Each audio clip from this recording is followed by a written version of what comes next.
Mula Lunes, Martes, Miyerkules hanggang ngayong araw na ito, Huwebes, ay talaga namang napakasipag na aming Vice Mayor Doc Zar Candelaria na patuloy na nagbibigay ng libreng serbisyo medical. Hindi lamang po sa mga taga-Kalumpit, kundi pati na rin po sa mga taga-ibang lugar. Dahil po sa marami po kaming mga aktibidades na naka-schedule, kapag po mayroong nakakancel o di kaya naman ay may oras na spare para ilaan sa mga pasyente, ay nagtatawag po siya ng personal para po isa-isahin papuntahin ng mga ito. At ngayong ang araw ng Huwebes, bagamat wala kaming schedule ng clinic, ay muli na naman pong nag-opera ang aming napakasipag na Vice Mayor at inisa-isa niyang tawagan ang mga pasyente at pinapunta ngayong araw sa klinika at marami rin siyang naoperahan.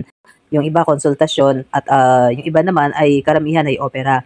Hindi po talaga matatanggihan ni Vice Mayor lalong-lalo na't alam niya ang pangangailangan ng mga tao at hanggat maaari talaga gusto niya mabawasan ng mga pasyente na kanyang titignan dahil alam niya na sa mga susunod na araw, linggo, buwan ay magiging mas abala ang ating Vice Mayor dahil sa darating na halalan. At ito po ay hindi niya ginagawa dahil po sa boto o kundi dahil talagang nais niyang makatulong sa tao.